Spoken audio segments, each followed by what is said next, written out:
మూసి సుందరీకరణ పేరు మీద జరుగుతున్నటువంటి లక్షల కోట్ల దోపిడీని వ్యతిరేకిస్తూ,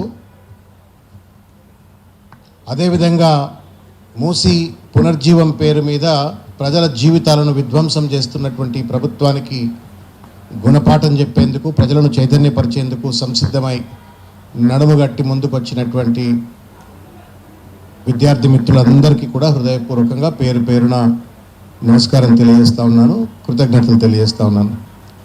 ముందుగా ఈ సమావేశాన్ని అధ్యక్షత వహిస్తున్నటువంటి తమ్ముడు గౌరవనీయులు గెల్లు శ్రీనివాస్ యాదవ్ గారు, అదేవిధంగా ఈ సమావేశంలో మనందరినీ చైతన్యపరిచేందుకు, మార్గదర్శనం చూపించేందుకు విచ్చేసినటువంటి తెలంగాణ మేధావి ప్రకాష్ గారు, అదేవిధంగా బీఆర్ఎస్ ప్రధాన కార్యదర్శి doctor RS Praveen garu, retired professor and vice chancellor of Osmania university professor Ravinder garu, former chairman of the council for higher education professor Limbadri garu, వివిధ విద్యార్థి సంఘ నాయకులు జీవీఎస్ రాజేష్ గారు, హంస సైదులు గారు, టిఎస్యు నల్గొండ అంజు గారు, టీవీఎస్ శ్రీకాంత్ గారు, ఎస్ఎస్యు నవీన్ గారు, పీడిఎస్యు సుమిత్ గారు, డివైఎఫ్ అధ్యక్షుడు రమేష్ గారు, ఇంకా చాలామంది మిత్రులందరికీ కూడా పేరు పేరున హృదయపూర్వకంగా నమస్కారం. గెల్లు శ్రీనివాస్ నాకు బాగా దగ్గర, తెలంగాణ ఉద్యమం నుండి బాగా దగ్గర. ఇవాళ ఈ మీటింగ్ చూస్తుంటే అప్పుడెప్పుడో ఏళ్ల కింద తెలంగాణ ఉద్యమంలో ఉస్మాన్ యూనివర్సిటీలో మా సత్య తర్వాత గౌతమ్ ఉన్నాడా గౌతమ్, ఇంకా చాలామంది తుంగబాలు, వీళ్ళందరితో అప్పుడు స్వామి వీళ్ళతో మీటింగులు పెట్టుకుంటుంటే అది గుర్తొస్తూ ఉంది. ఇప్పుడు మూమెంట్లో ఎట్లయితే విద్యార్థులను కలిసి మమేకమై ఉద్యమంలో మమేకం చేయడం కోసం పెట్టుకున్న మీటింగ్లన్నీ కూడా ఇప్పుడు గుర్తొచ్చింది. I thank Gellu to have call me this meeting. అయితే గెల్లుకి ఏదో కోపం కూడా ఉన్నట్టుంది. ప్రవీణ్ అనే ఫైరు, ఆయన స్పార్క్లింగ్ స్పీచ్, ఇది అయినాక నన్ను మాట్లాడమంటున్నాడు. మీ కడుపులో ఆకలి అవుతుంది, నాకు కూడా అవుతుంది. కొద్ది 2 నిమిషాలు నేను బహుశా what ever the little thoughts that I have I will try to share with you. ముందుగా హనుమత్ జయంతి శుభాకాంక్షలు. హనుమాన్ అంటే ఒక భరోసా, ఒక ధైర్యం, ఒక పోరాటం, అసాధ్యమైనటువంటి దాన్ని సుసాధ్యం చేస్తాడు హనుమంతుడు. మీరు కూడా హనుమంతుడు లెక్క ఇవాళ హనుమత్ జయంతి నాడు తయారైంది.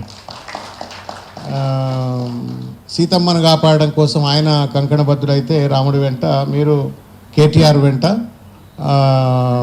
మూసీ బాధితులను కాపాడుతున్న కోసం అని చెప్పని తయారైనరు. మీకు హనుమంతుడి అంత బలం మీకు కలగాలని చెప్పని నేను కోరుకుంటున్నా. ఎట్లయితే సీతమ్మను కాపాడిండో హనుమంతుడు, మీరు కూడా రాముడికి అండగా నిలబడి రావణుడిపై విజయం సాధించిండో, మీరు కూడా ఈ రావణుడు లెక్క వ్యవహరిస్తున్న రేవంత్ రెడ్డిపై విజయం సాధించాలని, అదేవిధంగా మూసీ బాధితులను ఆదుకోవాలనేటువంటి ఒక శక్తి మీకు కలగాలని చెప్పని కోరుకుంటా ఉన్నాను. ముందుగా ఒక విషయాన్ని నేను ఐ విష్ టు క్లారిఫై. దురదృష్టం ఏంటంటే, ఎప్పుడైతే ఈ మూసీ ప్రాజెక్ట్ సంబంధించినటువంటి ఒక అంశాన్ని ముందుకు పట్టుకొచ్చినప్పుడు రేవంత్ రెడ్డి గారు చాలా తెలివైనటువంటి క్రూరుడు, అతి తెలివైనటువంటి క్రూరుడో మూర్ఖుడో ఏదో ఒకటి. మనం మూసీ బాధితుల పక్షాన మనం మాట్లాడుతుంటే అసలు మూసీ బాగు చేయాలన్నా వద్దా అని అడుగుతున్నాడు. మనమేమో మూసీ బాధితుల జీవితాలను కాపాడరా నాయన, నువ్వు ఏమన్నా చేయగానే మూసీ బాధితులను కాపాడని మనం అంటున్నాం. ఆయన ఏమంటున్నాడు, అసలు నేను మూసీగా రివైవ్ చేయాలన్నా వద్దా, మూసీకి మద్దతుదారులా వ్యతిరేకదారులా అని చెప్పని మూసీకి మనకు మధ్యన పంచాయతీ పెట్టినట్టుగా ఒక చిల్లర డిఫ్లెక్షన్ టాక్టిక్స్ అంటారు రాజకీయాల్లో. If you cannot convince the people, you confuse the people అని చెప్పని Revanth Reddy is trying to confuse the people. అసలు ఏందో ఇక్కడ కూర్చున్న గెల్లు శ్రీనివాస్ యాదవ్, సత్య, తుంగబాలు వీళ్ళంతా కూడా తెలంగాణ బీఆర్ఎస్వి విద్యార్థులు, పీడిఎస్యు విద్యార్థులు, వీళ్ళంతా కూడా అసలు మూసీనే బతకొద్దు అంటున్నారు, మూసీని చంపాలని చూస్తున్నారు అని చెప్పని ఒక తప్పుడు ప్రచారం చేస్తున్నాడు. వాస్తవానికి ఇక్కడ కూర్చున్న మనమైనా, లేకపోతే గెల్లు శ్రీనివాస్ యాదవ్ అయినా, లేకపోతే బీఆర్ఎస్ పార్టీ అయినా, Musi revival, we are for Musi revival. Musi బతకాల, మూసీ పునరుజ్జీవం చెందాల.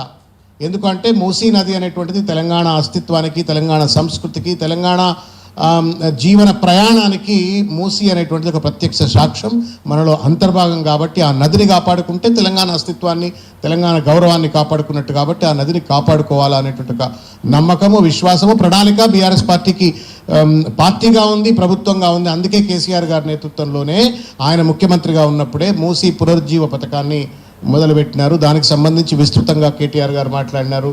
తర్వాత రకరకాల వేదికలపైన బీఆర్ఎస్ సంబంధించిన నాయకులు మాట్లాడినారు.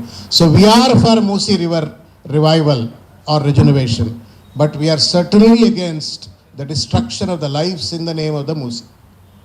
డెవలప్మెంట్ పేరు మీద ప్రజల యొక్క జీవితాలను డిస్ట్రాయ్ చేస్తా, విధ్వంసం చేస్తా అంటే మాత్రం తప్పనిసరిగా దానికి వ్యతిరేకం. మేము కోరేదల్లా ఒకటే ఇవాళ ఈ వేదిక నుండి మేము కోరేది ఏంటి అంటే, రేవంత్ రెడ్డి నీకు దమ్ముంటే మూసీని అందంగా తీర్చిదిద్దుదాం, గంగాజలం లెక్క తయారు చేద్దాం, వీ హ్యావ్ నో కొబ్బరి నీళ్ళ లెక్క తయారు చేద్దాం, nobody has a problem, will support you.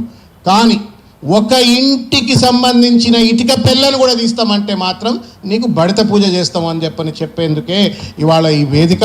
తర్వాత ఆ కింద ఉన్నటువంటి ఒక ప్రజలకు భరోసా కల్పించేందుకోసమే ఈరోజు ఈ వేదిక ఏర్పరిచిండ్రు అని గెల్లు శ్రీనివాస్ యాదవ్ గారు చెప్పడమైంది.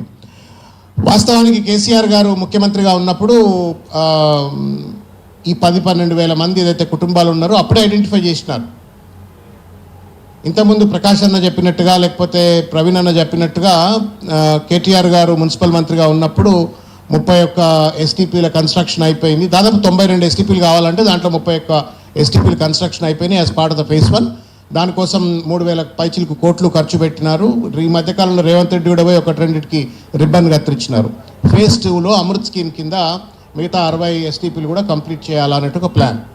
దాంతోపాటుగా ఈ 10,000 కుటుంబాలను ఐడెంటిఫై చేసి కేసీఆర్ గారి దగ్గరికి పోయి సార్ మరి మూసీ రివైవల్ ప్రాజెక్ట్లో మనం ఎస్టీపీలు అనుకుంటున్నాము, తర్వాత మంచి రోడ్డు నిర్మాణం జరగాల, మూసి అంతా బ్యూటిఫికేషన్ జరగాల, దాంట్లో మనం ఒక 10-12 వేల కుటుంబాలను డిస్ప్లేస్ చేయవలసిన అవసరం ఉంది అని చెప్పనంటే నిర్బంధంగా కేసీఆర్ గారు ఒకటే ఒక మాట చెప్పారు.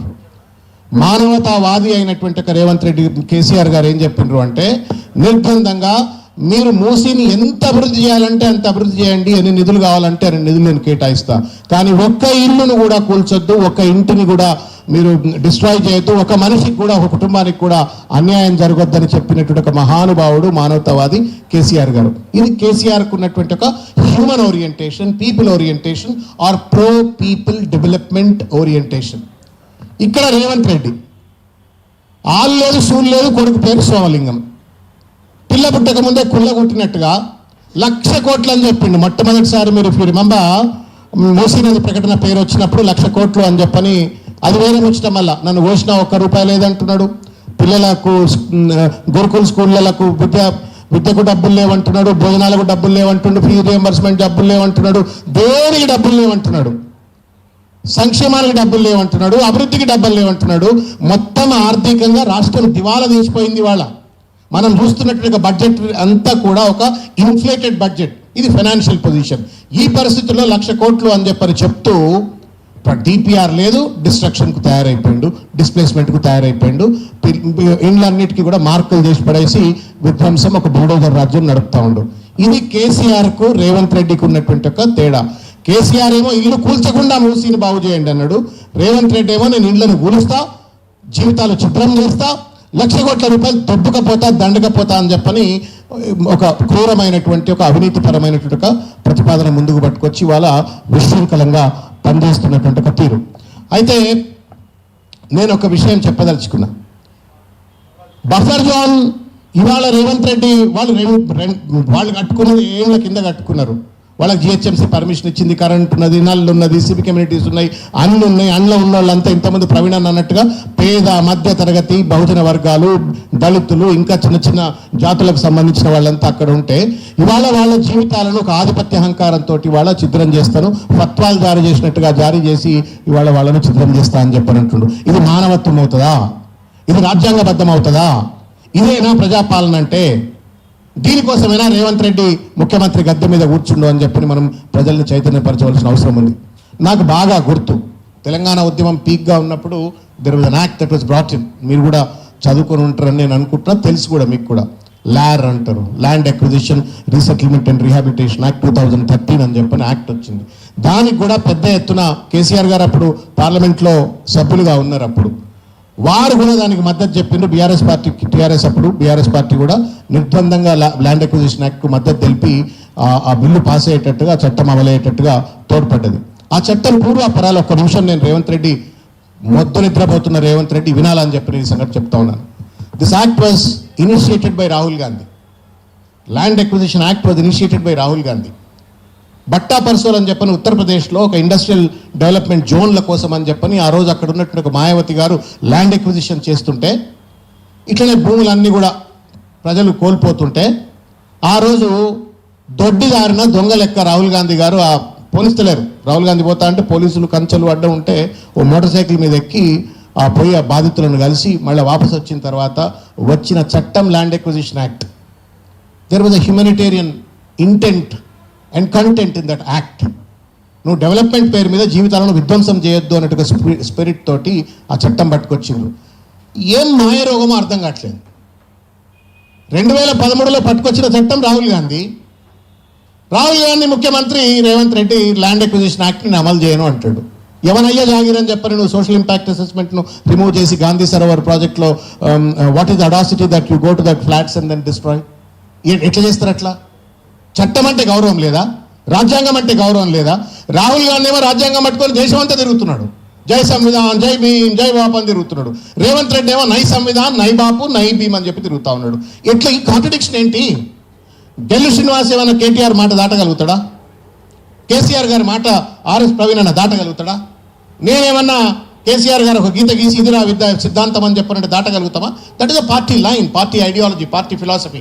ఈ పార్టీ ఐడియాలజీకి, సిద్ధాంతాలకు వ్యతిరేకంగా రాహుల్ గాంధీ పట్టుకొచ్చిన చట్టాన్ని రేవంత్ రెడ్డి అమలు చేయకపోతే తెలంగాణ రాష్ట్రంలో కాంగ్రెస్ సర్కార్ ఉందా? సైకిల్ సర్కార్ ఉందా? సైకిల్ కాంగ్రెస్ ఉందా? ఈ పెట్టుబడి స్వామ్యం ఎక్కడిది? పేదోడు ఇల్లు కూల్చడం కోసం ప్రజాపాలన ఎట్లవుతుంది?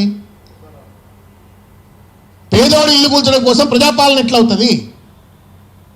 ఇది మనం ప్రజలను చైతన్యపరచవలసిన అవసరం ఉంది. It's a Hippocratic government. ఇంత దుర్మార్గమైనటువంటి ఒక ప్రభుత్వం బహుశా భారతదేశంలో ఏ కాంగ్రెస్ రాష్ట్రాల్లో కూడా ఉండకపోవచ్చు. Because I work for some time in the Congress party. ఇంతకుముందు ఆ తమ్ముడు మాట్లాడుతూ చెప్పినాడు, కాంగ్రెస్ అంటే ఇండ్లు అనుకున్నారు. రేవంత్ రెడ్డి వచ్చిన తర్వాత కాంగ్రెస్ లేదు, ఇంగ్రెస్ లేదు. గాంధీ భవన్ దాని అడ్రస్ మార్చేస్తాడు ఇంత కొన్ని రోజులు అయితే. దాన్ని మొత్తం పచ్చ రంగు పూస్తాడో ఇంకే రంగు పూస్తాడో తెలియదు. ఒక దుర్మార్గమైనటువంటి ఒక ముష్కర ప్రయత్నం చేస్తూ ఇవాళ పేదల పైన ఎవడన్నా తలకాయ మీద మెడకాయ మీద తలకాయ ఉన్నటువంటి వాడు లగచర్ల లాంటి ఉదంతానికి పాల్పడతాడా? ఎవడన్నా చెట్లను నరికి, నెమళ్లను చంపి, జింకలను చంపి, హెచ్యు భూములను 400 ఎకరాల భూములను ప్రైవేట్ వాళ్ళ కట్టబెట్టాలని ప్రయత్నం చేస్తాడా? ఎవరన్నా 5 లక్షల కోట్ల రూపాయల హిల్ట్ లాంటి పాలసీలు పట్టుకొచ్చి భూములను కబ్జా చేసే ప్రయత్నం చేస్తారా? ఎవడన్నా భూములు కబ్జా చేయడం కోసం దాన్ని ప్రైవేట్ పంచాయతీగా చూపెట్టేసి డెవలప్మెంట్ ఇస్తావా సస్తావా అని చెప్పని దాన్ని ప్రైవేట్ డిస్ప్యూట్గా చూపెట్టి భూములు కబ్జా చేసే ప్రభుత్వాలు ఉంటాయా? ఇంత దుర్మార్గమైనటువంటి రీతిలో ఇవాళ ఒక రియల్ ఎస్టేట్ దందాల కోసం, కేవలం దోపిడీ కోసం మాత్రమే ఈరోజు ఈ ప్రభుత్వం పనిచేస్తూ ఉంది. ఇది ప్రజలకు చెప్పవలసిన అవసరం ఉంది. మీరు you tell the truth, they will come forward to fight. మనం చెప్పవలసింది సత్యం మాత్రమే. మనం చెప్పవలసింది సూక్ష్మమైనటువంటి ఒక ఈ ప్రభుత్వ ఉల్లంఘనలు మాత్రమే. అది కనుక మనం ధైర్యంగా చెప్పినట్టయితే ఐఎమ్ షూర్ తెలంగాణ బిడ్డలకు దమ్ముంది, ధైర్యం ఉంది, చైతన్యం ఉంది. ఎవరినైనా గల్లబట్టి కొట్లాడేటువంటి ఒక చైతన్యం ఉన్నటువంటి సమాజం మనం గతంలో ప్రూవ్ చేసి చూపెట్టినాం. ఆనాడు ఆంధ్ర పాలక వర్గాలకు వ్యతిరేకంగా నాకు బాగా గుర్తు గెల్లు శ్రీనివాస్. గెల్లనంగా నాకు మనసులో ఒకటే ఒక పిక్చర్ వస్తుంది. మళ్ళీ ఎందుకు గుర్తొచ్చింది కాబట్టి చెప్తున్నా, ధైర్యం వచ్చిందంటే చెప్తున్నా. గెల్లనంగా ఏం గుర్తొస్తున్నాయంటే మోకాళ్ళ మీద నిలబడి ఆ తుపాకులు కాలుస్తుంటే అంగిప్పి కాల్చురా అంటున్నాడు వాజ్పేయి టైం ఉస్మానియా యూనివర్సిటీలో. ఇది మన చైతన్యం, ఇది పోరాటం. ఈ పోరాటం మూసి బాధితుల్లో ఉంది, ఈ పోరాటం మన విద్యార్థుల్లో ఉంది, మన చైతన్యం ఉంది. తప్పనిసరిగా వి విల్ విన్. ధర్మం గెలుస్తుంది, సత్యమేవ జయతే. కానీ దుర్మార్గంగా వ్యవహరిస్తున్నటువంటి ఈ రాక్షస రేవంత్ రెడ్డి గారికి గుణపాఠం చెప్పేటువంటి ఒక రీతిలో సత్యం చెప్దాం, ధర్మం చెప్దాం, చట్టం చెప్దాం, రాజ్యాంగం చెప్దాం. ఇది కనుక చెప్పినట్టయితే తప్పనిసరిగా ప్రజలు ముందుకు వచ్చి పోరాటం చేస్తారని చెప్పి నేను సందర్భంగా తెలియజేస్తాను. మిత్రులారా, ఒక మాట చెప్పదలుచుకున్నాను. 1,00,000 కోట్లు ఏం చేస్తావు రేవంత్ రెడ్డి చెప్పా? చెప్పు, అది ఏం ఎట్లా తెస్తావు 1,00,000 కోట్ల రూపాయలు చెప్పు. మీకేమైనా అర్థమైందా? మీలో చాలామంది ఉస్మానియా యూనివర్సిటీ విద్యార్థులు, ప్రొఫెసర్లు, ఎకనామిక్స్లు, పెద్ద పెద్ద మేధావులు ఉన్నారు. How do you get 1,00,000 crores for the Musi revival? You don't have money for the fee reimbursement. You don't have money for the Gurukul students. You don't have money for the pensioners. You don't have money for the salaries. మొత్తానికి నన్ను కోస్తే ఒక్క రూపాయి రావట్లేదు అంటుండు. నేను 1,00,000 కోట్ల రూపాయలు తీసుకొచ్చి నేను ఇవాళ మూసీని రివైవ్ చేస్తానంటే ఎక్కడి నుంచి చేస్తాడు? ఏం తేడు? ఇంకొక కాంట్రడిక్షన్ చెప్తాను నేను మీకు. గాంధీ విగ్రహం మీద ప్రేమ అంటాడు ఆయన. గాంధీ మీద ప్రేమ లేదు, నా అంబేద్కర్ మీద అయితే ఎట్లా ప్రేమ లేదు, దాన్ని లాక్ చేసి పెట్టినాడు. శివుడు అని కొత్త పంచాయతీ పట్టుకొచ్చింది. శివుడికి మనకు ఎవరన్నా మళ్ళీ అరే మూసి పేరు మీద నువ్వు మా జీవితాలు ఎట్లా అంటే నువ్వు శివుడిని వద్దంటావా అని చెప్పని మళ్ళీ శివుడికి మనకు మధ్యన పంచాయతీ పెడతాడు, మూసికి మనకు మధ్యన పంచాయతీ పెడతాడు, గాంధీకి మనకు మధ్యన పంచాయతీ పెడతాడు, తెలంగాణ తల్లికి మనకు మధ్యన పంచాయతీ పెడతాడు, కాకతీయ కళాతోరణానికి మనకు మధ్యన పంచాయతీ పెడతాడు. మొత్తం తెలంగాణ ముఖ చిత్రంతో తెలంగాణ ప్రజలకు విద్యార్థులకు ప్రశ్నించే వాళ్ళకు పంచాయతీలు పెడుతూ ఇవాళ ఇంతమంది అన్న చెప్పినట్టుగా అడ్డమైన హేట్ బిల్ పట్టుకొచ్చాడు. అది చదువు నేను I want you to read. మీరు చదవండి ఆ బిల్ కాపీ. మీరు గూగుల్లో అక్కడిక్కడ దొరుకుతుంది, లేకపోతే మీరు సర్క్యులేట్ చేయమంటే చేస్తారు. మీరు చదివితే మాత్రం మీరు అసెంబ్లీ మీదకి వచ్చి భర్త పూజలు చేస్తారు అందరిని పట్టుకొని. ఏమరా నాయన చట్టాలు చేయడం కోసం ఉన్నారా మీరు ఇక్కడ, లేకపోతే దొంగ చట్టాలు పట్టుకొచ్చి మా గొంతులు నొక్కుతారా అని చెప్పని. If that bill comes in to force ఈ మీటింగ్ జరగదు. ఈ మీటింగ్లో మనం మాట్లాడే ఒక్క మాట కూడా నువ్వు ఫేస్బుక్లో పెట్టుకోలేవు, ట్విట్టర్లో పెట్టుకోలేవు, లేకపోతే నువ్వు ఇన్స్టాగ్రామ్లో పెట్టుకోలేవు. అది ఎంత దుర్మార్గమైనటువంటి ఒక చట్టం అని అంటే కర్ణాటకలో దొంగ చట్టం అది. గవర్నర్ దాన్ని ఆప్ పెట్టిండు. ఆ దొంగ చట్టాన్ని కట్ అండ్ పేస్ట్ తీసుకొచ్చి ఇక్కడ పెడితే నాకు ఈ కాంట్రడిక్షన్ అర్థం కావట్లేదు. జై సంవిధానం అంటాడు, మానవ హక్కులు అంటారు, ఢిల్లీలో ఇక్కడికి వచ్చేమో హేట్ బిల్ పేరు మీద మన హక్కులను కాలు రాసేటువంటి ప్రయత్నం చేస్తూ ఉన్నారు. చివరి ఒక మాట, ఈ కాన్స్పిరసీ ఆఫ్ లాక్ క్రోర్స్ ఇది కూడా చెప్పాలి ప్రజలకు. End of the day Musi నదిని మార్ట్గేజ్ చేయబోతా ఉన్నాడు రేవంత్ రెడ్డి గారు. మూసీ నదిని అదానికి మార్ట్గేజ్ చేస్తాడు. ఆయన దగ్గర డబ్బులు లేవు. మూసీ నదిని 1,00,000 కోట్ల రూపాయలకు మార్ట్గేజ్ చేస్తే మూసీ పరివాహక ప్రాంతం అంతా అదాని లాంటి వాళ్ళు ఇంకెవరో పెద్ద పెద్ద బడాబాబులు పెట్టుబడిదారులు అక్కడ మాల్లు కడతారు, సినిమా థియేటర్లు కడతారు, రెస్టారెంట్లు కడతారు. మళ్ళీ అక్కడి నుంచి వచ్చే కలుషిత జలాలన్నీ కూడా మళ్ళీ మూసీలకు పోతుంది. మూసీ కంప్ అట్లనే ఉంటుంది. కానీ మూసీ పరివాహక ప్రాంతంలో ఉన్న పేదల ఇళ్ళు చిత్రమైపోతాయి, వాళ్ళను డిస్ప్లే చేస్తారు. దాని స్థానంలో బడాబాబులకు సంబంధించినటువంటి మాళ్ళు, థియేటర్లు ఇవన్నీ వస్తాయి. వాళ్ళు కోట్ల రూపాయలు దండుకుంటారు. సో బీవేర్, మూసీ నదిని మార్ట్గేజ్ చేయబోతా ఉండు రేవంత్ రెడ్డి. అక్కడ జీవితాలను చిత్రం చేయబోతా ఉన్నాడు. ఇది మనం ప్రజలకు తెలియజెప్పవలసిన అవసరం ఉందని చెప్పి తెలియజేస్తూ, ఆకలి అవుతుండొచ్చు మీ అందరికీ. నాకు అవకాశం కల్పించినటువంటి సోదరుడు గల్లి శ్రీనివాస్ యాదవ్ గారికి, తర్వాత వివిధ విద్యార్థి సంఘ నాయకులు మీ అందరికీ కూడా పేరు పేరున శుభాభినందనలు తెలియజేస్తూ, మీ యుద్ధం తప్పనిసరిగా సఫలీకృతం కావాలని చెప్పి ప్రజల పక్షాన మీ పోరాటానికి అన్ని రకాల సహాయంగా ఉంటారని చెప్పి తెలియజేస్తూ ముగిస్తున్నాను. జై తెలంగాణ.